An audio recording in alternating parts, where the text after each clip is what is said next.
Bonsoir à tous, merci de nous rejoindre sur La Première.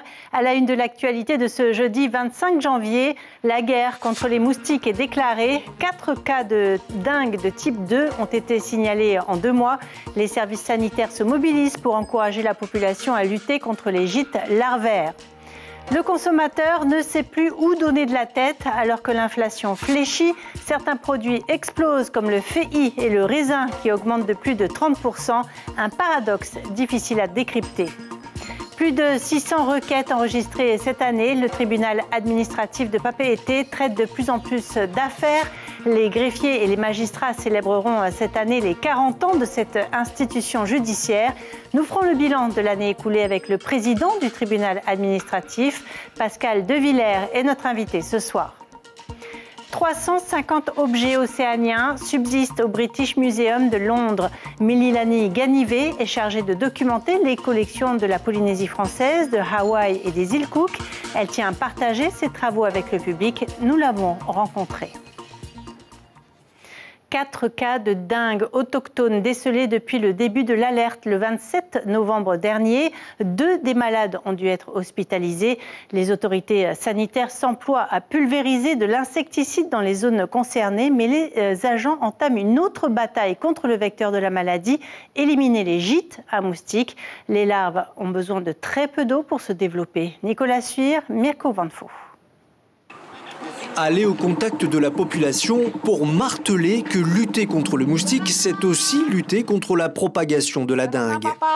Marina fait ce métier depuis 34 ans maintenant. Elle répète sans cesse comment dénicher les gîtes et les détruire. Avec les médias, les radios, tout le service de com qu'on a mis en place pour sensibiliser les gens, ils sont sensibles, mais ce qu'on attend d'eux, c'est d'agir sur le terrain. Il n'y a pas trop d'action alors en fait. Très peu. Très peu. Il y a encore beaucoup à faire, hein, c'est pas fini. Quand les habitants sont absents, Marina laisse un avis de passage rappelant les actions à mettre en place. Personne n'a souhaité nous recevoir aujourd'hui. Mais sur les terrains vagues, bidons et pneus attirent l'attention des agents. Ils peuvent rapidement devenir des gîtes. Il faut juste remplir de la terre. Vraiment remplir au maximum. Okay, ouais. Sinon, il y a dans les écoles, ils utilisent pour les jeux, il faut les percer. Voilà. Les perceuses alors du coup? Voilà, il faut percer, il faut faire des trous. Dans un autre quartier de Fa'a'a, cette habitante nous dit être très active dans la lutte antivectorielle. Elle a perdu une de ses filles à cause de la dengue il y a de cela 30 ans. Et il faut vider les endroits qui a de l'auto, tout ça, il faut vider tout ça. Hein. On ne peut pas laisser comme ça c'est vrai. Ça, c'est une gîte à moustiques. Les pneus de cette cour seraient inspectés régulièrement. Ouais, souvent, je les vide, surtout quand il pleut. Et comme dans les milieux dedans, on a oublié quoi. Alors, c'est ce qui se passe quand il pleut. Il faut les vider pour éviter les moustiques. Hein. Le constat de Marina est que l'être humain est responsable de la prolifération des gîtes à moustiques. Les gens créent les gîtes. C'est-à-dire, par exemple, si je prends le moustique tigre, c'est un gîte domestique, c'est créé par l'homme. Ce qui veut dire les boîtes de conserve, les pots qui ne sont pas jetés à la poubelle ou qui sont traînés dans la cour, voilà. Son message est donc inspectez vos cours aussi souvent que possible, surtout en cette période de saison des pluies. Faire ses courses est devenu un vrai défi pour le consommateur. Au plan mondial, l'inflation fléchit. C'est le cas ici aussi. En 2023, les prix ont tout de même augmenté de 3,3%.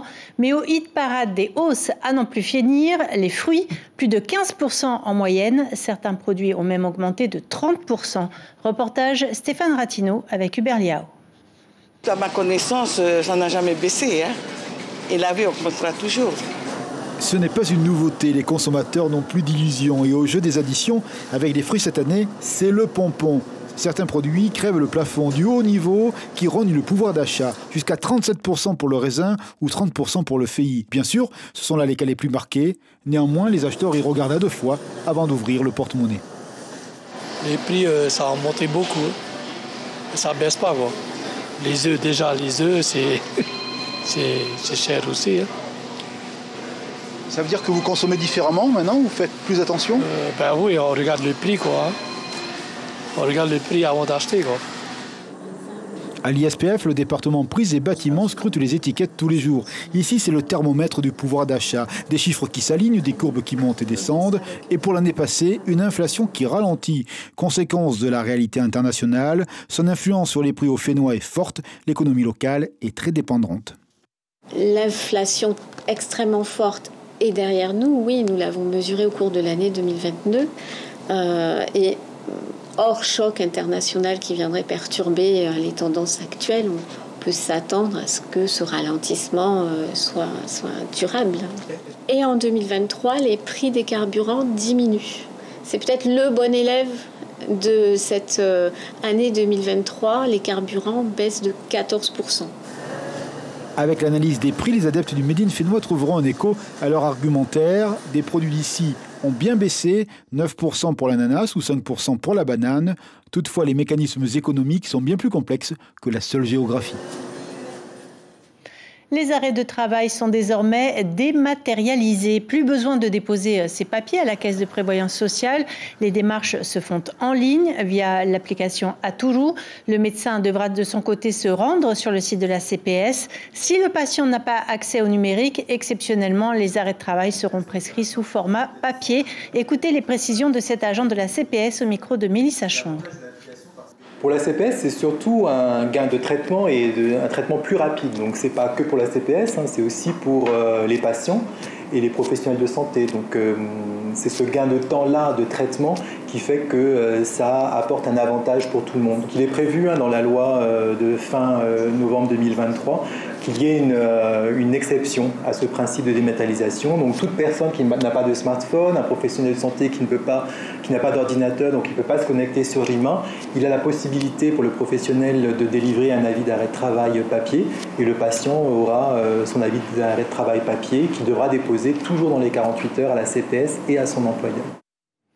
Il fêtera ses 40 ans d'existence au mois de septembre. Le tribunal administratif de la Polynésie française juge des litiges dont l'une des parties est une administration. Il est constitué d'une chambre dirigée par un président et de 3 conseillers et des greffiers. C'est une juridiction administrative de première instance. Les voies de recours contre ces décisions s'exercent auprès de la Cour administrative d'appel de Paris ou du Conseil d'État. Bonsoir Pascal de Villers, Vous présidez le tribunal administratif depuis près de 4 ans maintenant. Vous avez noté une augmentation des requêtes cette année, également une augmentation des référés d'urgence. Est-ce que le polynésien devient davantage procédurier ? Oh, pas plus que les autres justiciables. Non, c'est pas une spécificité polynésienne. Le contentieux augmente de façon générale en Polynésie, mais aussi en métropole ou dans les autres territoires d'outre-mer ou départements d'outre-mer. C'est le même phénomène.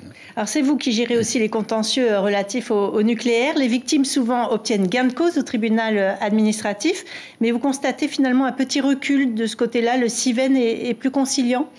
Oui, on a eu moins de contestations de refus d'indemnisation par le CIVEN. Je n'ai pas les statistiques 2023 de ce comité, mais je pense qu'effectivement, il y a davantage d'acceptation, d'indemnisation. Oui. Le tribunal consacre un bon quart de son activité au contentieux de la fonction publique. Que faut-il comprendre à travers ces chiffres ? Alors effectivement, nous sommes le juge du travail des agents publics et ils nous saisissent lorsqu'ils font l'objet de sanctions disciplinaires, de refus de mutation, de refus d'avancement ou de contestation de leurs indemnités. C'est assez varié, c'est assez éclectique. Mais, il y a eu une vague de requêtes cette année ? Pas en contentieux de la fonction publique, c'est assez stable, c'est à peu près un quart de nos entrées de façon régulière. L'environnement vient en dernier, mais c'est peut-être en train de changer. Une association porte plainte contre la décharge Saint-Hilaire ? C'est vrai. L'environnement, c'est par rapport à ce qui se passe en métropole, c'est un tout petit contentieux devant le tribunal administratif de la Polynésie française. Donc c'est même 0,8% de nos entrées, c'est très faible. Ça vous étonne ? Ça croît, puisqu'on a eu les rejets de la station d'épuration Tiapa à Paia, et le contentieux a abouti finalement de façon très positive à ce que les bonnes mesures soient mises en œuvre, semble-t-il, pour remédier à cette situation. Et là, la même association qui avait contesté ces rejets nous saisit d'une demande de fermeture de la décharge de Faa. Des eaux usées étaient déversées dans le lagon de Paia. Depuis des années, oui.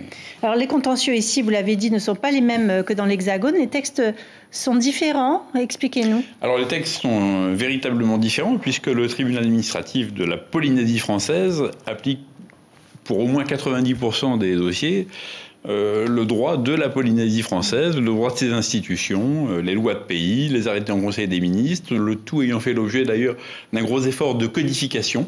C'est remarquable. On a de plus en plus de textes rassemblés que l'on peut exploiter de façon plus lisible et plus cohérente.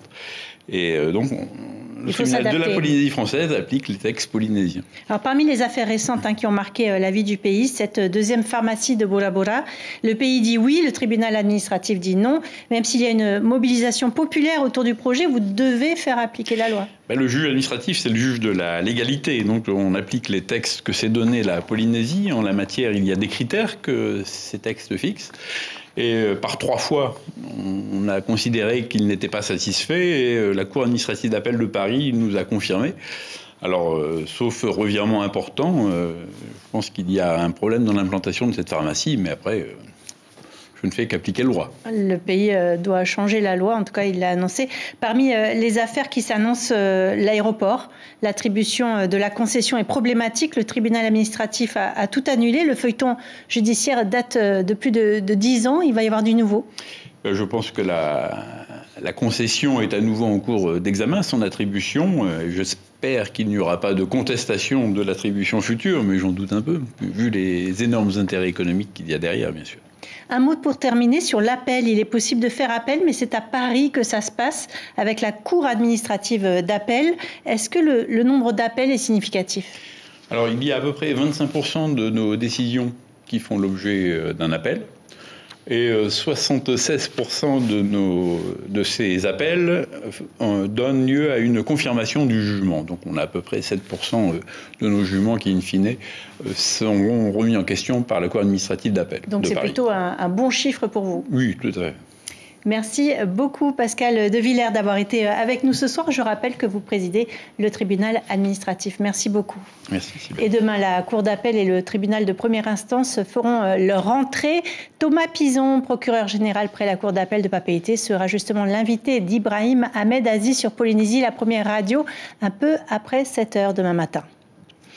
Ils viennent de tous les établissements scolaires pour trouver des réponses, pour découvrir les offres de formation supérieure proposées en Polynésie. Les lycéens et leurs familles participent depuis ce matin et durant 3 jours au forum post-bac à la présidence. Un moment d'échange parfois crucial pour l'orientation de ces élèves. Cette année, les métiers de la mer sont mis en avant. Caroline Fary, chez Rumli. Les métiers de la mer, une promesse d'avenir pour la Polynésie. La jeune génération vise grand et pas forcément là où on l'attend. De la pêche, non, mais peut-être du commerce, oui. Être capitaine de bateau de commerce, c'est pas mal, ouais. C'est assez intéressant parce que tu peux partir à l'international, alors que si tu pars sur une formation de pêche, c'est uniquement sur le territoire. Le campus des métiers et qualifications liées à la mer est en bonne voie, mais pour être capitaine, les études sont plus longues en Polynésie que dans l'Hexagone. En Polynésie, ça peut durer 10 ans, parce qu'ils ont des navigations, des validations à faire. Du CMP au 3000, ça met du temps. Par contre, si ils partent d'ici, à partir de 200, ils vont aux écoles en France, ils mettent 3 ans pour arriver à un 3000. Et ils pourront après venir naviguer ici. C'est un réseau entre l'ensemble des établissements qui proposent des formations liées au métier de la mer. Mais la mer, ce n'est pas que la pêche, c'est aussi la partie mécanique, c'est également la construction. Le doute persiste encore pour certains étudiants, alors on cherche un peu. Et par chance, les organismes sont là pour orienter au mieux les indécis.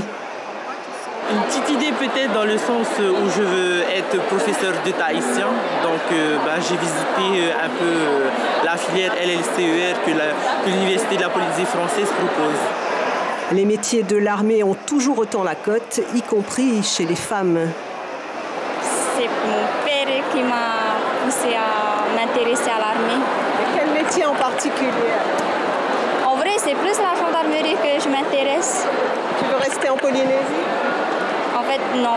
Je veux aller en France.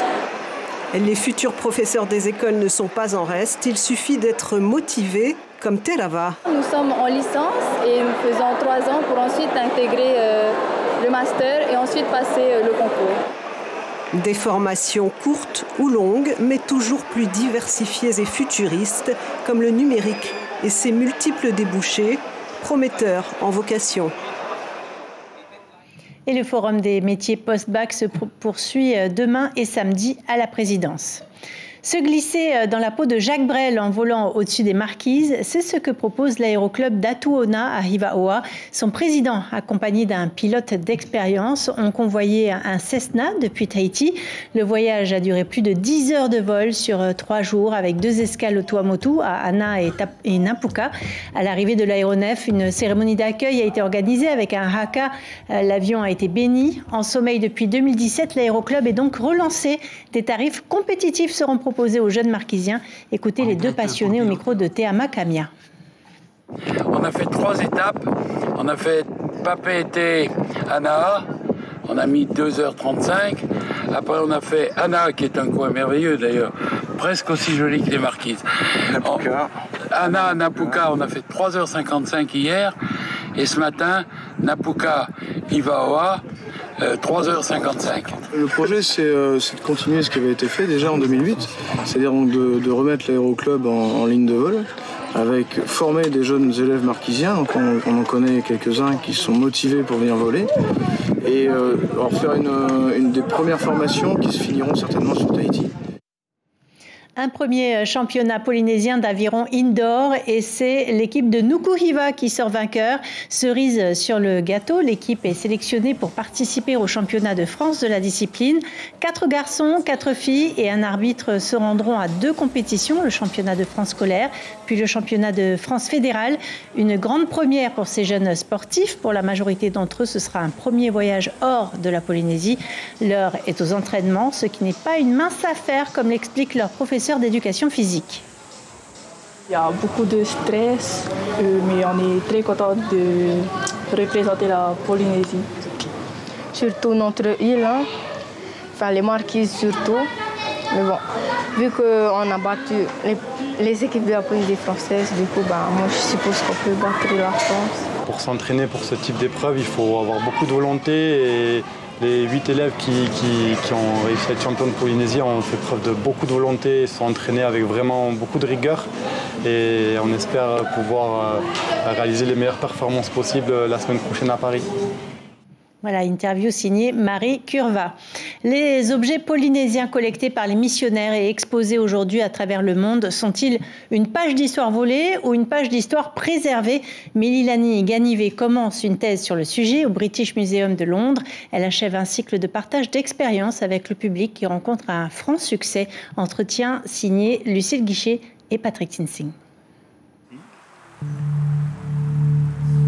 À 29 ans, elle pose ses mains sur des objets chargés de 200 ans d'histoire et veut en percer tous leurs secrets. Sa thèse, au British Museum de Londres, est d'abord une affaire de passion que Melilani Ganivé veut transmettre. Entre 1815 et 1830, la London Missionary Society, les missionnaires anglais protestants, collectent des centaines d'objets à travers l'Océanie. Contrairement à ce qu'on croit, c'est pas seulement les missionnaires anglais qui ont collecté des objets. Les Polynésiens ont joué un rôle important dans la collecte des objets, un rôle qu'on a tendance à oblitérer. Et je pense notamment par exemple au rôle des pasteurs polynésiens qui avaient été envoyés à Aitutaki en 1821. D'un côté, il fallait collecter ces objets pour montrer en fait qu'il y avait une conversion qui avait été effective, c'est-à-dire qu'il y avait un succès de la conversion. Et en même temps, il fallait pas collecter les objets parce qu'il fallait les détruire comme preuve justement de la suppression de l'ancien culte et du succès de l'évangélisation à l'échelle locale. Il manque d'une page de l'histoire, pour moi c'est certain. Entre maintenant et la restitution, il y a tout un monde en fait et que j'ai l'impression qu'on a tendance à négliger en fait les étapes intermédiaires alors que c'est des étapes cruciales. C'est Flora de Watine qui l'a très bien souligné aussi, c'est que évidemment il y a le patrimoine qui est à l'extérieur, mais déjà qu'est-ce qu'on fait nous par rapport au patrimoine qu'on a ici. L'emblématique dieu Aa ou encore les To'o, les idoles de la famille Pomare, une centaine d'objets originaires de la région polynésienne ont ainsi été collectés par les missionnaires britanniques. Melilani travaille à mieux les documenter et à en préciser leur chronologie pour une thèse qui doit durer 3 ans. Et on arrive au terme de ce journal. Je vous en rappelle la principale information. La guerre contre les moustiques est déclarée. Au moins 4 cas de dengue de type 2 ont été signalés en 2 mois. Les services sanitaires se mobilisent pour encourager la population à lutter contre les gîtes larvaires. Tahiti est en phase d'alerte de niveau 2 du plan de lutte contre la dengue. Au programme de votre soirée sur la première, la série Queen Sugar, puis le sujet les enfants des justes. À la une du quotidien Tahiti Info, demain, la menace permanente des espèces invasives. Voilà pour les informations de ce jeudi 25 janvier. Demain et tout au long du week-end, vous retrouverez Stéphane Rattino. Avant de se quitter, un mot sur la galerie Winkler qui fête ses 60 ans. Des expositions inédites seront proposées, à commencer par une rétrospective de Damien Clavé avec près de 50 affiches. C'est jusqu'au 6 février. Voici un aperçu. Belle soirée sur la première. Wa i te au, i roto to e nā mata, to e mahita i. Ahi o mai nā e te purotu, ten e noa ne awo mua ia oe, to o e mana te reini ai a o e wahine. Wa i te au, i roto to e nā mata, to e nei huru. Wa i te au, i roto to e nā mata, te mawiwi atoa, ahi o mai nā e te purotu, ten e noa nei awo mua ia oe, to o e mana te reini ai a o e wahine. Retrouvez ce programme en replay sur notre site internet